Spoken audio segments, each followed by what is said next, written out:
រាប់ពាន់ឆ្នាំមុនពូជសាសន៍ភពកាយដែលជាពួកអ្នកប្រមាញ់បានរកឃើញពិភពលោកមួយដ៏ស្ងាត់ជ្រុងគ្មានជីវិតដែលនោះគឺជាភពផែនដីរបស់យើងនេះឯងពួកវាបានបង្រៀនមនុស្សលោកឲ្យចេះសាងសង់និងបង្កើតអ្វីជាច្រើនហើយជាការតបស្នងមនុស្សលោកក៏បានគោរពបូជាពួកវាដូចជាព្រះអញ្ចឹងរៀងរាល់100ឆ្នាំម្ដងពួកព្រះទាំងនេះតែងតែត្រឡប់មកភពផែនដីវិញហើយរាល់ពេលដែលពួកវាត្រឡប់មកពួកវាតែងតែទាមទារការបូជាជីវិតមនុស្សលោកត្រូវបានគេយកមកប្រើដើម្បីបង្កាត់ពូជសត្វរងគ្រោះដែលជាសត្វចម្លែកដ៏កាចសាហាវដែលអាចកើតចេញមកបានតែពីក្នុងខ្លួនមនុស្សប៉ុណ្ណោះ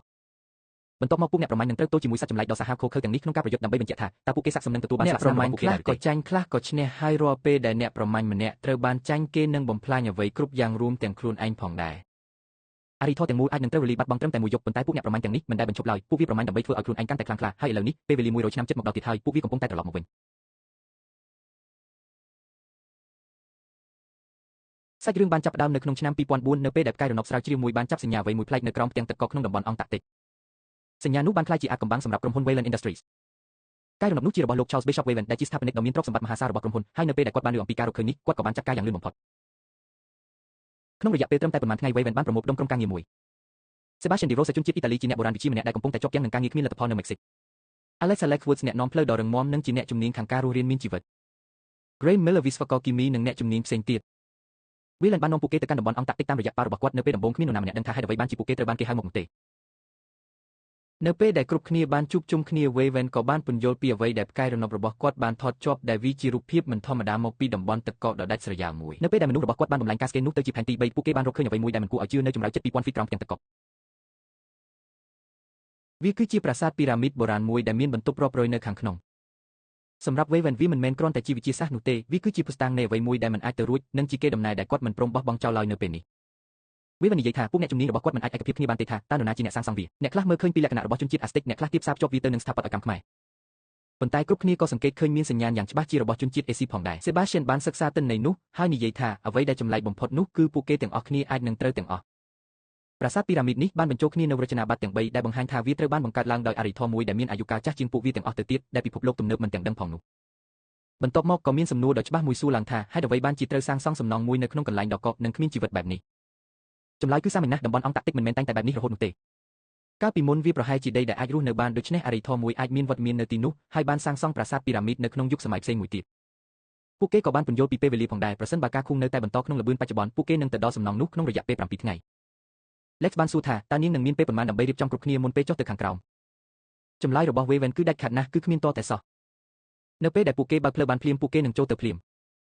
Lex បានប្រកែកវិញដោយព្រមានគាត់ថាវាជាការប្រថុយប្រថានណាស់ក្នុងការចូលទៅក្នុងបរិវេណក្រោមដីដែលមិនស្គាល់អត្តសញ្ញាណបែបនេះដោយគ្មានការរៀបចំផែនការត្រឹមត្រូវតំបន់អង់តាក់ទិកគឺជាកន្លែងដាច់ស្រយាលបំផុតមួយនៅលើផែនដីហើយប្រសិនបើមានអ្វីមួយខុសឆ្គងជំនួយនឹងមិនអាចមកដល់បានងាយនោះទេប៉ុន្តែ Wayland បានបង្ហាញយ៉ាងច្បាស់ថាគាត់ព្រមទទួលយកហានិភ័យនេះ Lex ប្រាប់គាត់ឲ្យទៅរកអ្នកផ្សេងចុះព្រោះនាងបដិសេធមិនដឹកនាំបេសកកម្មបែបនេះដោយគ្មានការត្រៀមលក្ខណៈជាមុននោះឡើយមិនដូចអ្នកដទៃទេនាងដឹងថាតំបន់អង់តាក់ទិកអាចធ្វើអ្វីបានខ្លះនៅទីនេះការសម្រេចចិត្តខុសតែមួយអាចធ្វើឲ្យគ្រប់គ្នាត្រូវវិនាសបានទោះជាយ៉ាងណាក៏ដោយក្រុមការងារភាគច្រើននៅតែចង់ទៅពីព្រោះការរកឃើញនេះអាចផ្លាស់ប្ដូរជីវិតរបស់ពួកគេបានយប់នោះ Lex ចាប់ផ្ដើមរៀបចំអីវ៉ាន់ដើម្បីចាក់ចេញមុនពេលទៅនាងបានសួរ Maxwell Stafford ថាតើ Wayland រកបានអ្នកនាំផ្លូវថ្មីហើយឬនៅពេលនាងឮឈ្មោះនាងក៏បានទៅជួប Wayland ហើយព្រមានគាត់ថាអ្នកជំនួសនោះមិនមានបទពិសោធន៍គ្រប់គ្រាន់ទេហើយនឹងធ្វើឲ្យក្រុមការងារជួបគ្រោះថ្នាក់ Wayland ទទួលស្គាល់ថាគាត់គ្មានជំរឿនណាដែលល្អជាងនេះទេគាត់និយាយថាពួកគេមិនអាចរងចាំបានទេព្រោះនៅពេលដែលដំណឹងនេះលេចធ្លាយអ្នកផ្សេងទៀតក៏នឹងមកស្វែងរកដែរហើយពួកគេអាចនឹងបាត់បង់គ្រប់យ៉ាងគាត់បានប្រាប់ Lex ថាគាត់ចង់ឲ្យនាងចូលរួមក្នុងបេសកកម្មនេះ Lex ប្រាប់គាត់ត្រង់ថាគាត់កំពុងតែធ្វើខុសហើយបន្ទាប់មកនាងបាននិយាយជាមួយ Sebastian និង Graham ហើយបានណែនាំពួកគេឲ្យស្នាក់នៅលើប៉ាល់ហើយកុំចុះទៅក្រោមទឹកកកអីប៉ុន្តែឱកាសនេះវាធំធេងណាស់ហើយគ្មាននរណាម្នាក់ចង់បោះបង់វាចោលឡើយចុងក្រោយ Vex ក៏យល់ព្រមទៅដែរមិនមែនព្រោះតែនាងទុកចិត្តលើបេសកកម្មនេះទេប៉ុន្តែព្រោះនាងដឹងថាគ្មាននរណាម្នាក់អាចនាំផ្លូវពួកគេឆ្លងកាត់ស្ថានភាពបែបនេះបានល្អជាងនាងនោះឡើយនៅពេលដែលនាងព្រមព្រៀងហើយនាងក៏បានប្រមូលផ្ដុំក្រុមការងារហើយដាក់ចេញនូវច្បាប់ចំនួន3មិនអនុញ្ញាតឲ្យនរណាម្នាក់ទៅណាតែម្នាក់ឯងឡើយគ្រប់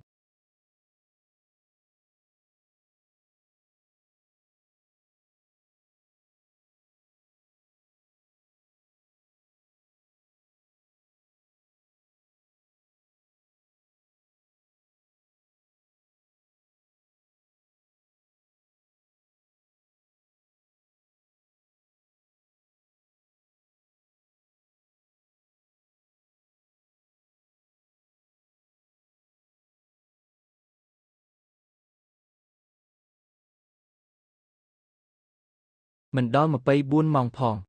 ក្រុមចោះរបស់ក្រុមហ៊ុន Wayland នឹកស្មានមិនដល់សោះអ្នកណាធ្វើរឿងនេះច្បាស់ជាមានបច្ចេកវិទ្យាខ្ពស់ជាងមនុស្សយើងឆ្ងាយណាស់ការចោះបានជ្រៅបែបនេះក្នុងពេលតែមួយថ្ងៃវាជារឿងមិនអាចទៅរួចទេ ហើយពួកគេក៏ដឹងដែរថាគ្មានម៉ាស៊ីនមនុស្សណាធ្វើបានទេអ្នកដែលមកដល់មុនពិតជាមានការវិវត្តខ្ពស់ជាងឆ្ងាយណាស់ប៉ុន្តែពួកគេមិនដឹងថាជាពួក Predator ទេពួកគេស្មានថាមានក្រុមរុករកផ្សេងមកដល់មុនដោយសាររនត្រូវបានបើករួចហើយពួកគេក៏ត្រៀមខ្លួនចុះទៅមានក្រុមតូចមួយនៅរោងចាំខាងលើចំពេលនោះ Lex បានដឹងថាលោក Wayland ឈឺធ្ងន់ហើយប្រាប់គាត់ថាមិនគួរចុះទៅទេ Lex ក៏បានរៀបរាប់ពីរឿងរ៉ាវមួយថាការនាងឡើងភ្នំជាមួយឪពុកគាត់បានបាក់ជើង Wayland ក៏សួរថាតើអ្វីដែលសំខាន់ជាងនៅពេលនោះការជិះចាប់ឬការឡើងដល់កំពូលភ្នំជាមួយកូនស្រីវាជាវិធីដែលគាត់ចង់ប្រាប់ថាគាត់យល់ពីមនុស្សដូចជានាងសម្រាប់គាត់ការរបស់កំហាញនេះសំខាន់ខ្លាំងណាស់មិនអាចរំលងបានទេពេលពួកគេកំពុងចុះតាមរនស្រាប់តែមានគ្រោះថ្នាក់កើតឡើងខាងលើខ្សែពួររបស់ Wayland ដាច់ហើយគាត់ក៏ធ្លាក់ចុះមកប៉ុន្តែ Lex វារហ័សណាស់ជួយគាត់ទាន់ពេលនៅខាងលើស្រាប់តែមានខ្យល់ព្យុះព្រើយ៉ាងខ្លាំងបោកបក់មកក្រុមដែលនៅខាងលើបានរៀបចំការពារតំបន់នោះប៉ុន្តែនាវាពួក Predator បានហោះកាត់ពីលើម្ដងទៀតហើយបានទម្លាក់យានតូច3គ្រឿងចុះលើទឹកកកចំណែក Lex, Wayland, Sebastian, Graham និងអ្នកផ្សេងទៀតនៅតែបន្តចុះទៅលុះដល់បាតរនពួកគេមិនឃើញមានម៉ាស៊ីនអ្វីតតែសោះគ្មានសញ្ញានៃក្រុមការងារផ្សេងឡើយផ្ទុយទៅវិញពន្លឺភ្លើងរបស់ពួកគេបានបង្ហាញឲ្យឃើញនៅប្រាសាទពីរ៉ាមីតបុរាណដ៏ធំមួយស្ថិតក្នុងភាពងឹតដែលមានអាយុកាលរាប់ពាន់ឆ្នាំមកហើ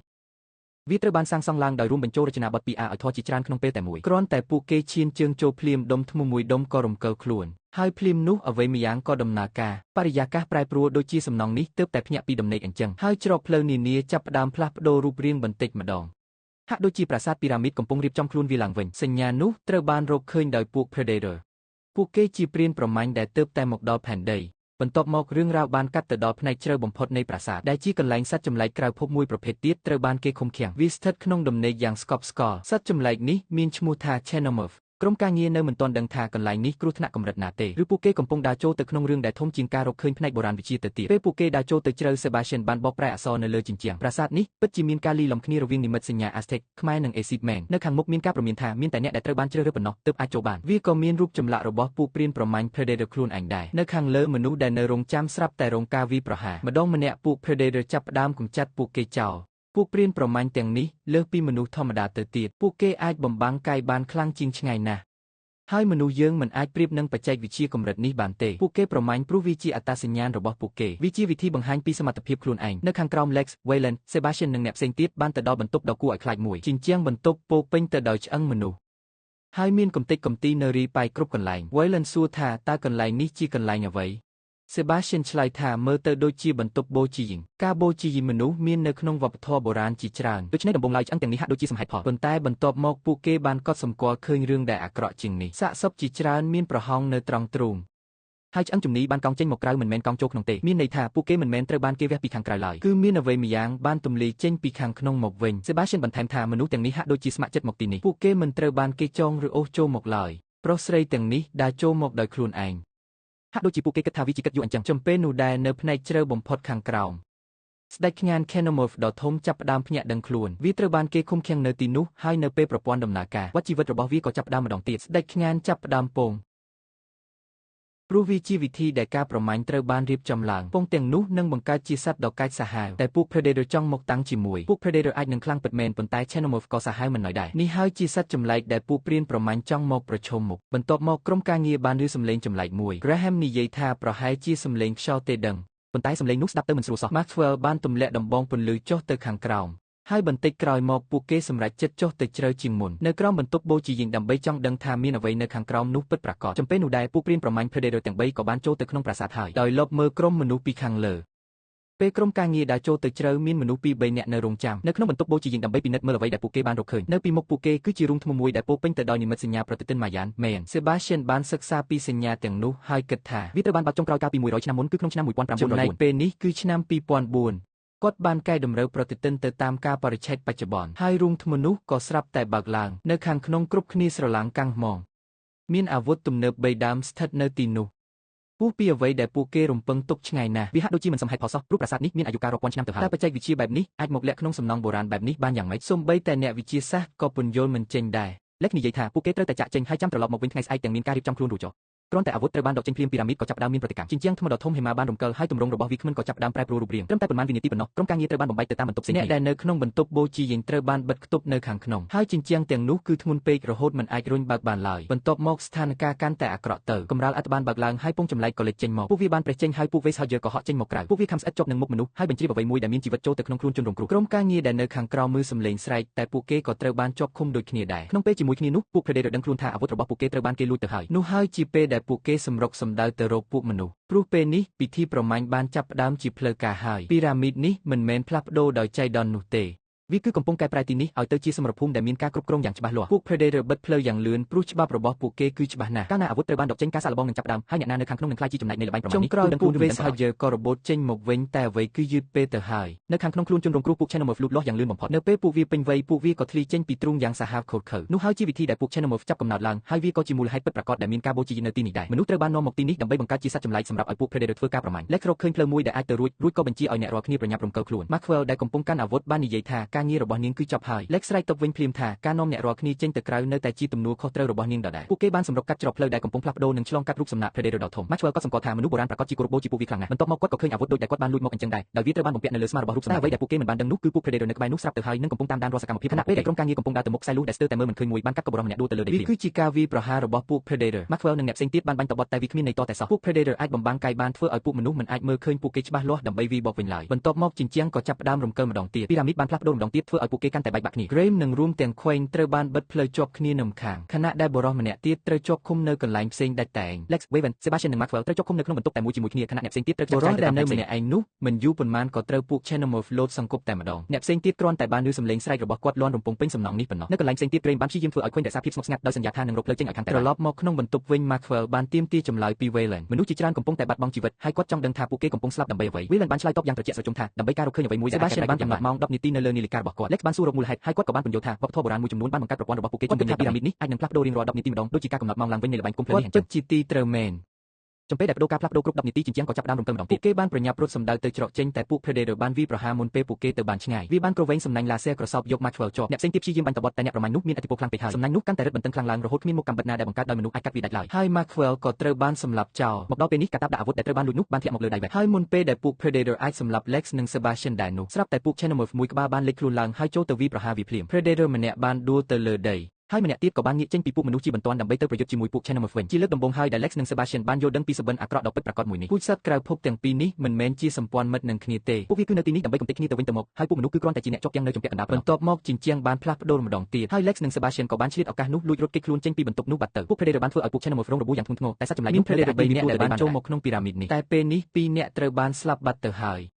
យសល់តែម្នាក់គត់ខណៈដែលចំនួនពួក Xenomorph កាន់តែកើនឡើងជាលំដាប់មកដល់ពេលនេះមនុស្សរបស់ Maxwell នៅខាងទៀតក៏បានបាត់បង់ជីវិតអស់ទៅហើយដែរមួយសន្ទុះធំសល់តែ Graham ម្នាក់គត់ដែលនៅរស់ប៉ុន្តែគាត់ក៏ត្រូវបានគេចាប់ខ្លួនទៅបាត់ទៀតដូច្នេះពួក Xenomorph មួយក្បាលទៀតនឹងត្រូវចាប់កំណើតតាមរយៈរឿងនេះធ្វើឲ្យសល់តែមនុស្ស3នាក់ប៉ុណ្ណោះនៅក្នុងពីរ៉ាមីតគឺ Wayland Sebastian និង Lex ពួកលោក Wayland បានព្យាយាមវាយបកជាចុងក្រោយទាំងអស់សង្ឃឹមប៉ុន្តែគ្មានប្រយោជន៍ឡើយកំហុសមួយនេះបានធ្វើឲ្យគាត់ត្រូវបាត់បង់ជីវិតភ្លាមតែម្ដងមិនយូរប៉ុន្មានជញ្ជាំងក៏បានផ្លាស់ប្ដូរម្ដងទៀតពួក Predator នៅតែតាមប្រមាញ់លេខនិង Sebastian ដដែលប៉ុន្តែការប្រែប្រួលនៃសំណង់អគារបានជួយរារាំងវាមួយគ្រានិងផ្ដល់ឱកាសឲ្យពួកគេដកដង្ហើមភ្លាមនោះសត្វ Xenomorph មួយក្បាលទៀតបានស្ទុះមកវាយប្រហារពួក Predator ប៉ុន្តែអ្នកប្រមាញ់ចុងក្រោយនេះ មានភាពរហ័សរហួននិងបទពិសោធន៍ខ្ពស់ជាងមុនឆ្ងាយណាស់គេបានសម្លាប់វាចោលក្នុងការប្រយុទ្ធដ៏សាហាវឃោរឃៅមួយរួចក៏យកឈាមអាស៊ីតរបស់វាមកគូសជាសញ្ញាសម្គាល់លើរបាំងមុខនិងខ្លួនប្រាណរបស់ខ្លួនលេខនិងសេបាស្ទៀនបានលួចមើលតាមចន្លោះប្រហោងថ្មហើយចុងក្រោយពួកគេក៏បានយល់ពីការពិតពួក Predator មិនមែនមកទីនេះដើម្បីប្រមាញ់មនុស្សឡើយមនុស្សគ្រាន់តែជាចំណែកមួយនៃដំណើរការប៉ុណ្ណោះពោលគឺពួកវាប្រើមនុស្សធ្វើជាកន្លែងបង្កាត់ពូជព្រោះបើគ្មានមនុស្សទេពួកសត្វសេណូមក៏មិនអាចកើតមកបានដែរហើយការប្រកួតប្រជែងប្រមាញ់ក៏មិនអាចចាប់ផ្ដើមបានដូចគ្នារូបចម្លាក់នៅលើជញ្ជាំងក៏បានបង្ហាញពីរឿងរ៉ាវដូចគ្នានេះដែររៀងរាល់100ឆ្នាំម្ដងពួក Predator នឹងត្រឡប់មកវិញដើម្បីដំណើរការវត្តនេះនឹងតស៊ូប្រយុទ្ធជាមួយសត្វចម្លែកទាំងនោះដើម្បីបញ្ជាក់ថាពួកគេគូសនឹងទទួលបាននូវសញ្ញាសម្គាល់របស់អ្នកចម្បាំងពេលនេះលេខនិងសេបាស្ទៀនបានដឹងច្បាស់ហើយថាទីនេះជាកន្លែងអ្វីពួក Predator មកកាន់ភពផែនដីរៀងរាល់សតវត្សដើម្បីធ្វើពិធីនេះប្រសិនបើពួកគេរស់រានមានជីវិតពួកគេនឹងទទួលបានសិទ្ធិពាក់សញ្ញាសម្គាល់នោះលេខនិយាយថាពួកគេគួរតែប្រគល់អាវុធទាំងនោះទៅវិញព្រោះការប្រយុទ្ធពិតប្រាកដរបស់ពួក Predator មិនមែនជាមួយពួកគេទេពួកវាចង់មកប្រមាញ់សត្វសេណូមមិនមែនមនុស្សឡើយសេបាស្ទៀនខឹងសម្បាយ៉ាងខ្លាំងគាត់និយាយថាយើងមិនអាចយកអាវុធទៅប្រគល់ឲ្យអ្នកប្រមាញ់បែបនោះវិញបានទេនៅចំពោះមុខសត្វចម្លែកដ៏គ្រោះថ្នាក់បែបនេះឱកាសតែមួយគត់របស់ពួកគេគឺការលាក់ខ្លួននិងរត់គេចខ្លួនបន្ទាប់មកជញ្ជាំងក៏បានផ្លាស់ប្ដូរម្ដងទៀតហើយពួកគេបានរត់យ៉ាងលឿនកាត់តាមច្រកផ្លូវដែលកំពុងតែប្រែប្រួលខណៈពេលកំពុងឆ្លងកាត់កន្លែងបាក់បែកលេខស្ទើរតែឪជើងធ្លាក់ទៅហើយសេបាស្ទៀនបានជួយសង្គ្រោះនាងទាន់ពេលវេលាប៉ុន្តែក្នុងពេលជាមួយគ្នានោះសត្វសេណូមមួយក្បាលបានចាប់គាត់និងអូសយកទៅបាត់ពេលនេះលេខនៅសល់តែម្នាក់ឯងគត់នៅពេលដែលពួក Predator មកប្រឈមមុខនឹងនាងក៏បានដកអាវុធដែលលួចបាននោះចេញពីកាតាបយឺឈុតឆាកគ្មានការអត្ថាធិប្បាយសំឡេងនិយាយ